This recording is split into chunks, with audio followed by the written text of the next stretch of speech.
The key for this movie was finding, first of all, what it was going to look like. What is this community? How had it evolved, and what was it going to represent in the time period of Truman's life? They were looking for a location on the east coast of Florida, and then we got we were told by Peter Weir's wife, Wendy, that there's a place up in Seaside that she had read about in Architectural Digest, and that Peter should take a look at it. Initially, my plan had been to use a backlot, and I toured all the existing backlots, or the remains of them, in Los Angeles, and thought using principally Universals we could put it together and build some material. And that, in fact, that's what they'd done. They had bought, imagine they could, Universal's backlot, and made it the Truman Show setting.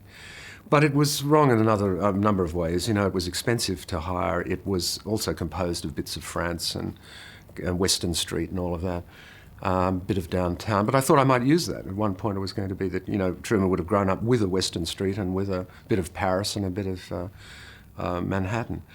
But we also went to look at then extreme project house type locations where it would be, which was the first draft, was much more like a cookie cutter houses, so you're living in a kind of, sort of futuristic horror of urban planning. And there's plenty of examples of that. And then I was tipped off about a little town in Florida that had been built on the principles of the best vernacular from the south of the United States, a town called Seaside, and I saw some photographs. So we began a survey that finally brought us to Seaside. And once he took a look at it, it was like a dream, because Seaside is a set. It's a 90 acres on the beach with about 400 houses, all of whom were built at the three-quarter scale. They all had widow walks. You couldn't have on the same street, you had to have a fence, but you couldn't have the same fence on the same street with another house. You also had to have a porch, and the place became almost, I thought it was a set. I said, unpack our bags. We're not leaving. This is it. How do we get it? And we did unpack, and we did stay, and we never went anywhere else. And pre-production virtually began, but it became an extremely complex and difficult negotiation with the founder of the town, Robert Davis. Seaside didn't want to let us shoot there. They're basically very wealthy people. And what do they want a movies company around running through their streets? And I finally told the guy, he first asked me for $5 million to shoot there. Well, I didn't have $5 million, so I couldn't do that. So I said, look, I'll tell you what, you don't seem to understand theatrical business, the movie business. You pick out a lawyer, and I will pay for him so that you get the advice you should get. And without his backing, we wouldn't have been able to do it. Fortunately, it all worked out. But there were tense moments where the studio was saying, come on, look, we'll just go and choose another town. There are other towns. And I said, this is unique. Disney, in fact, were at that time copying it, and they did create their own town of celebration not far away, and they did go the full way. They really made a kind of fantasy town. But Seaside's a real town. Real people come and go, and they love it.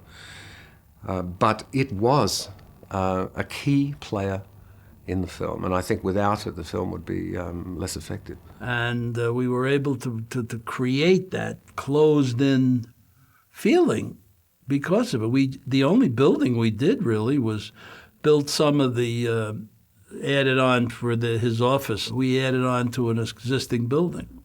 I had some interesting reactions from people, that, some would say, oh my God, that ghastly candy floss town, and it was so hideous. Coming from New York City, where I grew up, and sort of it has a very odd sort of Big Brother feeling to it on some level. And then others would say, I would really love to live there. Did you build it? And I said, no, it's a real town in Florida. And they said, oh, I'd love to go there and be there. I loved it.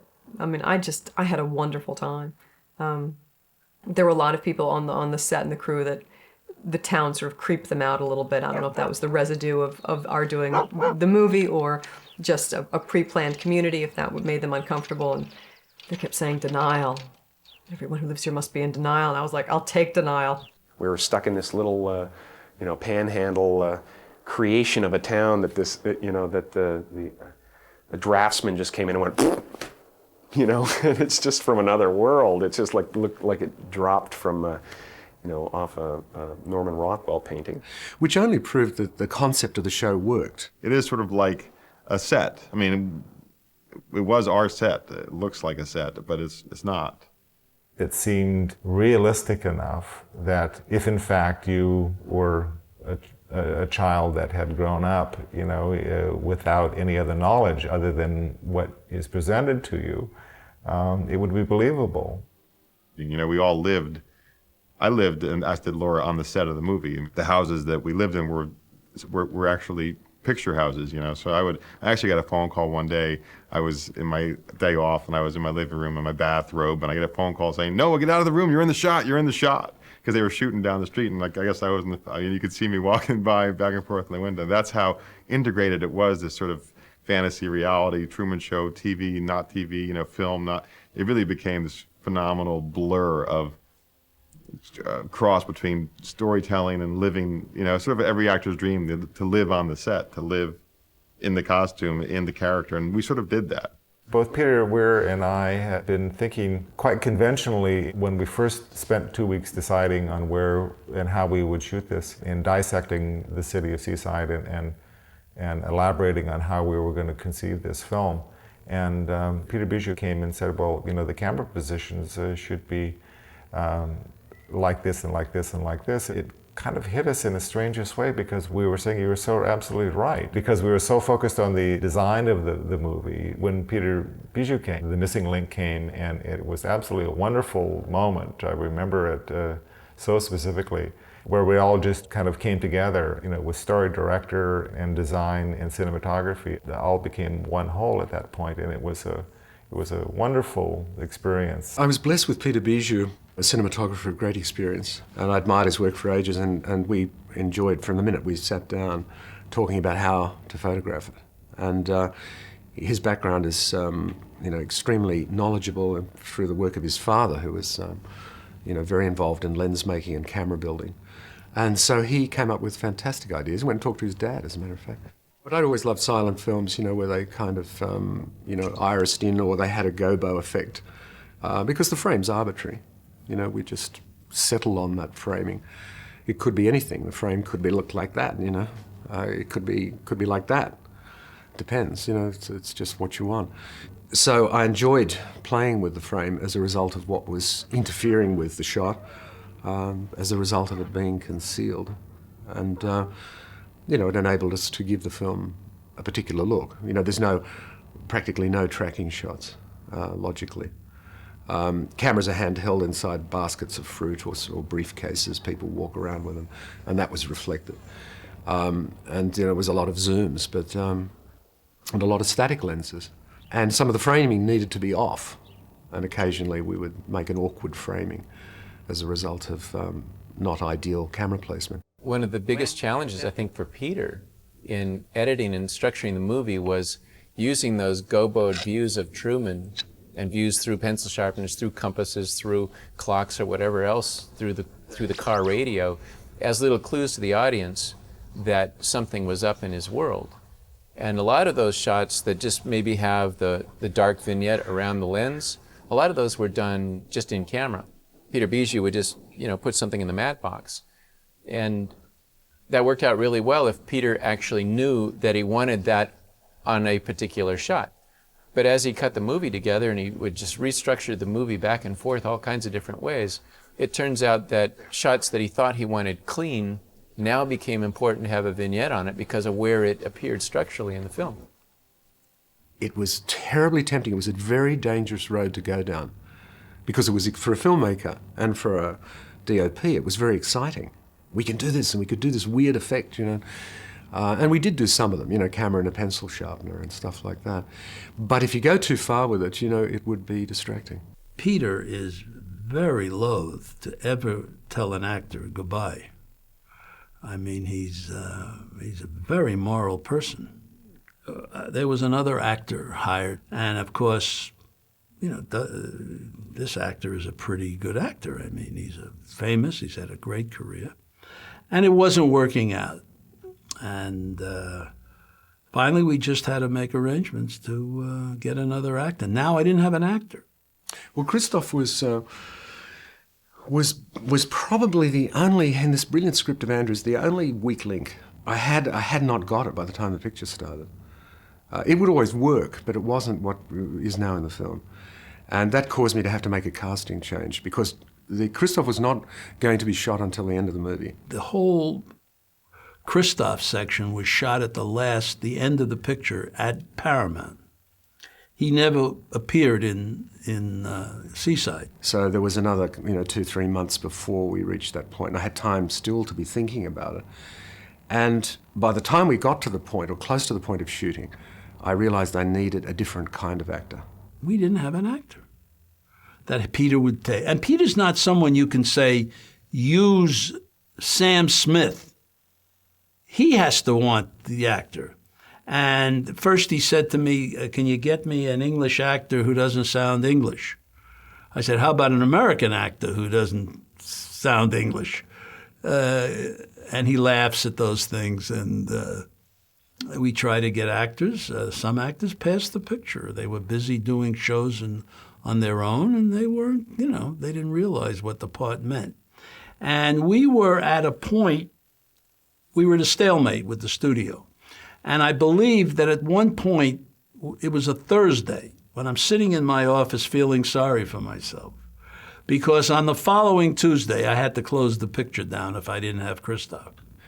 So who to get to play it? And I'm sitting in my office, and I get a call from, I believe, one of the agencies, the CAA. Are you guys interested in Ed Harris? And I jumped out of my chair, and I said, listen, we're shooting in Trancas tonight. He lives near there.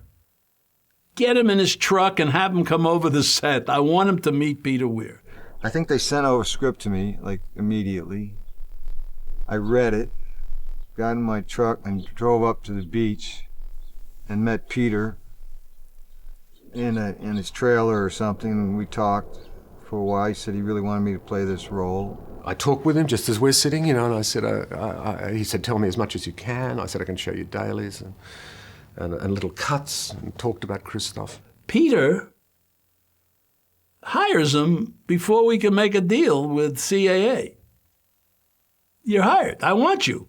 And puts him in wardrobe and in makeup before we hired him. I think this might have been a Thursday or something.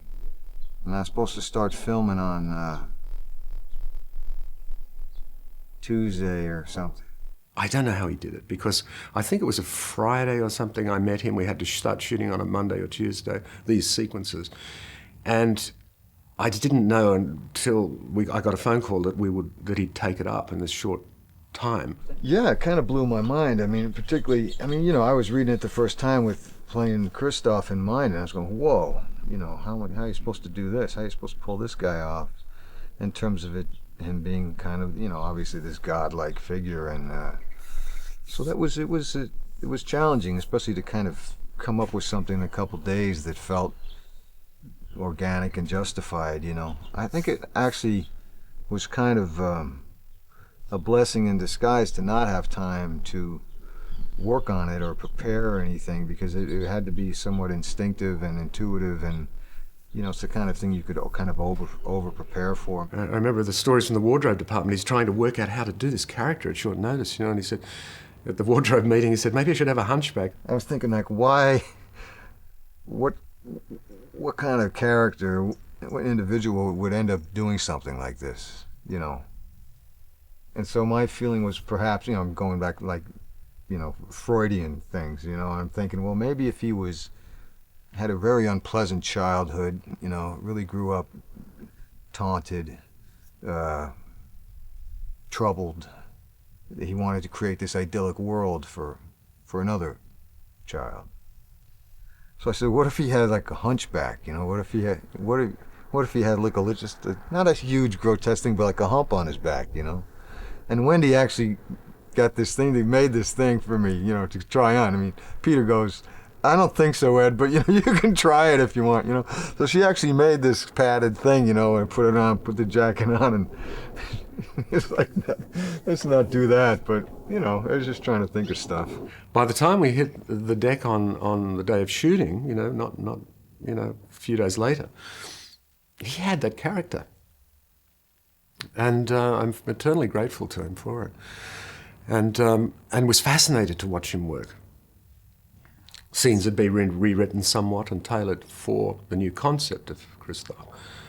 And he did a brilliant job. I mean, I kind of rather fascinating to watch him. You know, if you know Peter, he's such a thorough, great director. So yeah, if you were going to do something like that, so quickly like that, to be under his guidance, it was pretty special.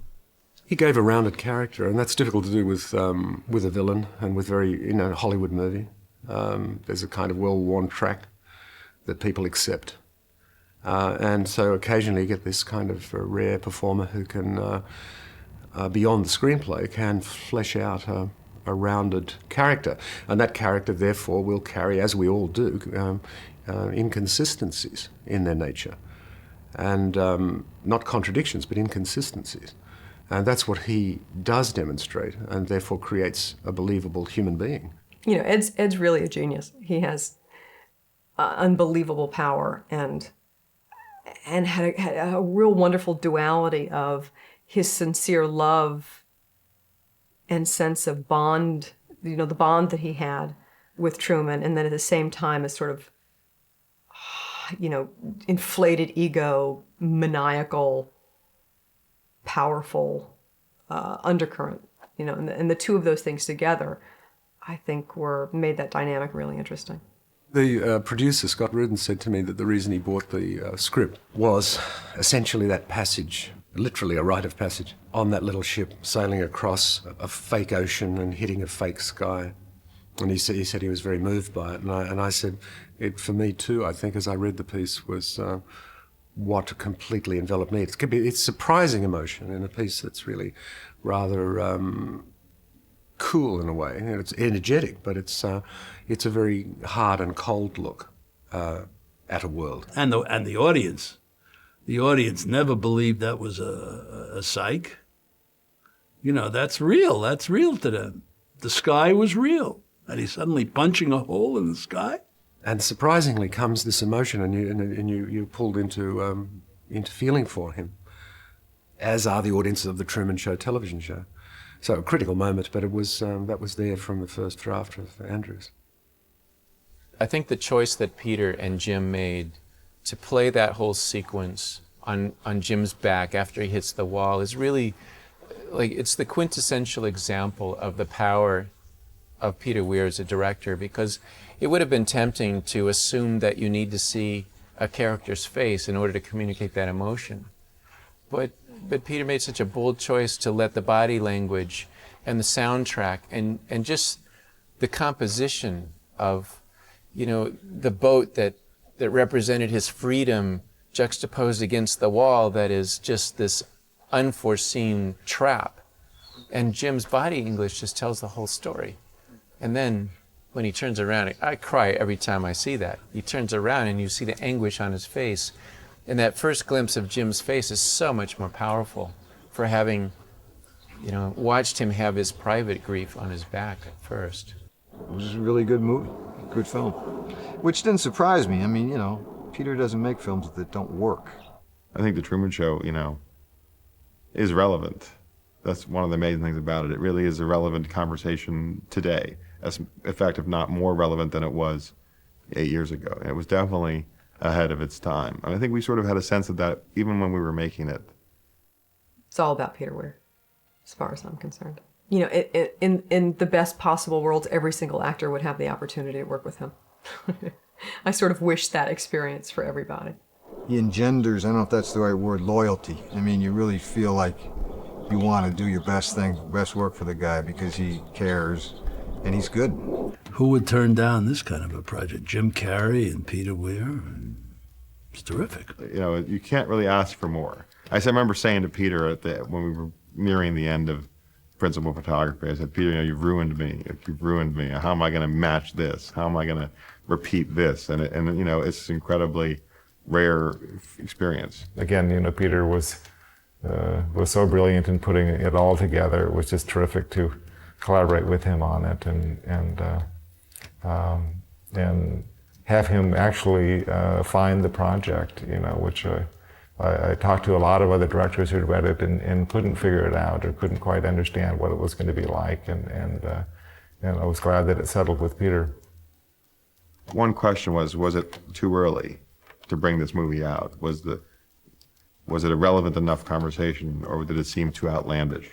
I mean, when you look at all the reality TV that's going on now, and you think about when The Truman Show came out, I think if we had known, we'd all be horrified, maybe. This was a dangerous film to make because it couldn't happen. How ironic. It was definitely on the forefront of the cultural sort of wave of addressing these issues.